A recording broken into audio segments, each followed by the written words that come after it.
October 1518. Inside a cold, stone chamber in Augsburg, Germany, Martin Luther stands before the most powerful papal legate in Europe. He expects the fire of the Inquisition. He expects a heresy trial, a quick sentence, and the heretic's stake. Instead, Cardinal Cajetan slides a wax-sealed parchment across the dark oak table. It is a fresh papal decree, straight from Rome, banning the sale of indulgences for profit across the entire Holy Roman Empire. The trade in salvation is over. But what if this single, quiet moment of compromise was actually the spark that saved Europe from its bloodiest century? What if the greatest religious split in human history was entirely avoided, not by war, but by a sudden, desperate act of church self-repair? But to understand how we got to this table in Augsburg, and why millions of lives hung on the ink of that single decree, we have to rewind. We have to go back to a church that was eating itself alive from the inside out.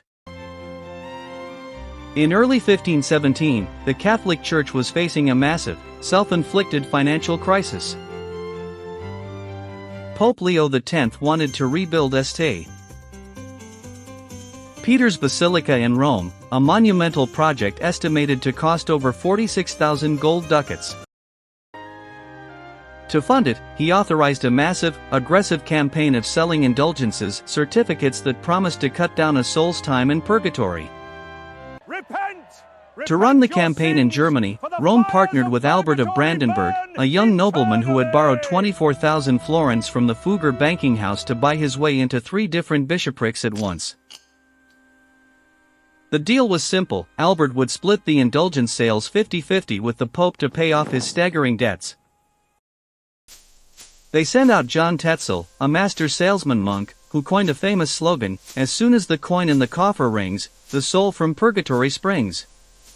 Now, let me ask you, if you were a peasant in 1517, working the soil for a few silver coins a year, would you have paid for a ticket to heaven to protect your family, or would you have seen this as absolute extortion?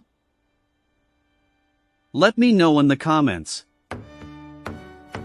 Because for a 33-year-old theology professor named Martin Luther, this wasn't just corruption. It was a theological emergency that was destroying the very soul of the Christian world. On October 31, 1517, Luther took a stand. He didn't want to start a new religion, he wanted a debate. He nailed his 95 Theses to the door of All Saints' Church in Wittenberg. In our timeline, Rome ignored him, dismissing him as a drunken German who would sober up. But the printing press changed everything. Within just 3 weeks, Luther's Latin text was translated into German and copied across Europe. In less than 3 years, over 300,000 copies of Luther's tracts were in circulation. But here is where our alternate history takes a sharp, fascinating turn. What if Rome had a different kind of leader? What if moderate cardinals, like Gasparo Contarini, had read the 95 Theses and realized that Luther wasn't trying to destroy the church, he was trying to save it? Instead of excommunicating Luther in 1520, Pope Leo X agrees to a radical proposal. He calls for a grand theological summit, the Council of Wittenberg. It is a stunning, unprecedented compromise. The Pope's own legates will travel into the heart of Germany to negotiate directly with the rebel monk. For a brief, shining moment, it looks like peace is within reach. But then, the political gears of Europe begin to grind. The newly crowned Holy Roman Emperor, Charles V, is only 19 years old, and he is struggling to maintain control over a fractured empire spanning 4 million square kilometers. He doesn't want theological compromise, he wants total, absolute obedience. As the delegates unpack their bags in Wittenberg, a shadow falls over the peace talks. Radical princes are already raising armies, and the emperor is preparing a secret decree that could arrest Luther before he even sits down to negotiate. We pick up in May 1521. Inside the soaring, vaulted nave of Wittenberg Cathedral, 72 of the finest minds in Europe have gathered. For 3 grueling weeks, they have debated. Voices have cracked, fists have slammed onto desks, but then, the miraculous happens. A compromise is struck.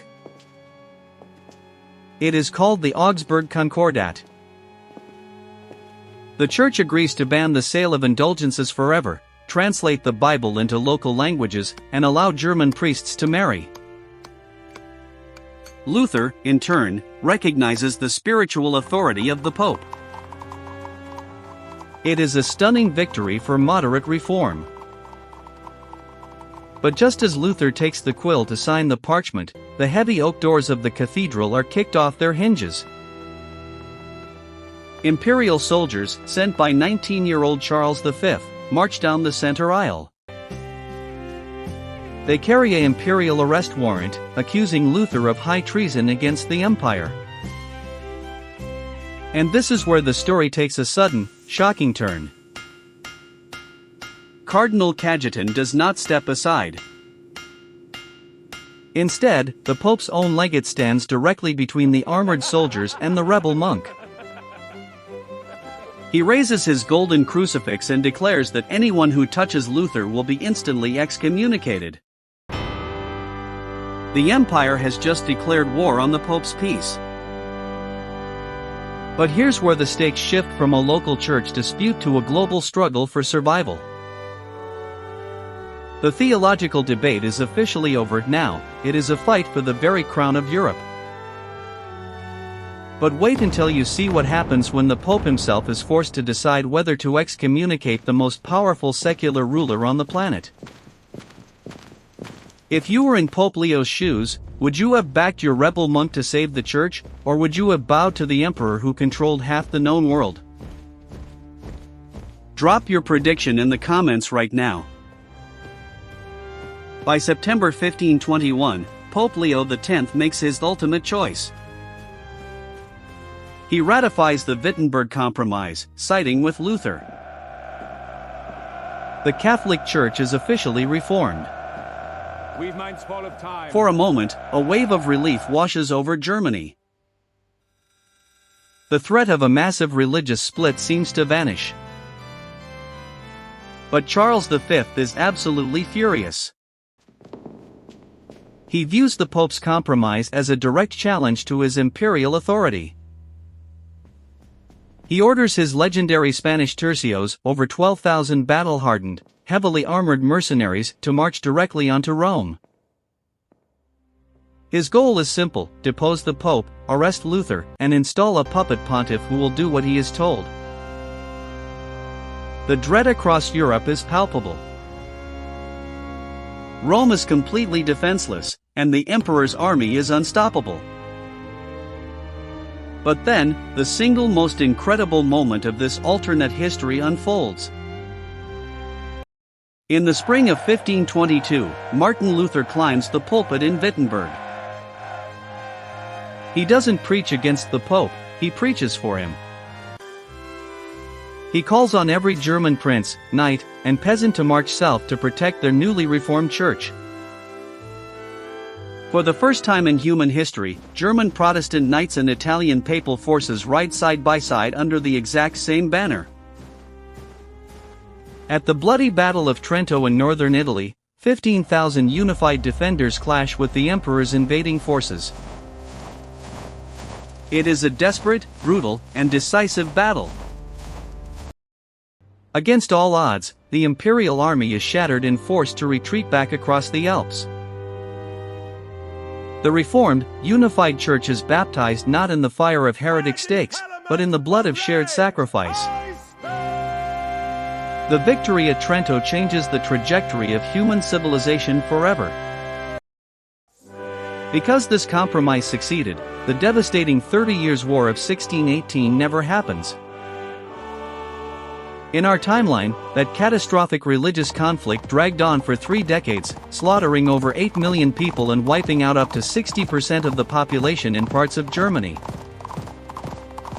Entire generations were lost to famine, plague, and violence. In this timeline, those 8 million people live. Germany is never devastated, allowing it to become the scientific, industrial, and cultural engine of Europe 3 centuries ahead of schedule. Without the deep religious divisions, the scientific revolution accelerates rapidly. And this brings us back to that cold, stone chamber in Augsburg in October 1518.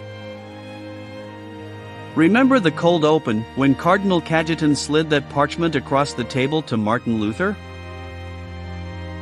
We thought it was a tense interrogation, a prelude to Luther being dragged to the flames.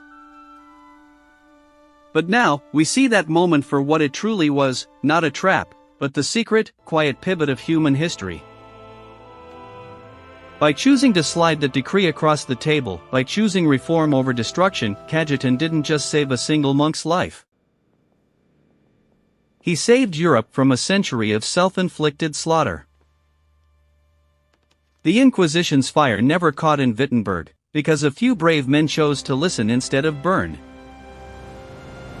But with a unified Europe holding absolute, unchecked power, what happens when this mega-empire turns its undivided attention toward the newly discovered shores of the Americas?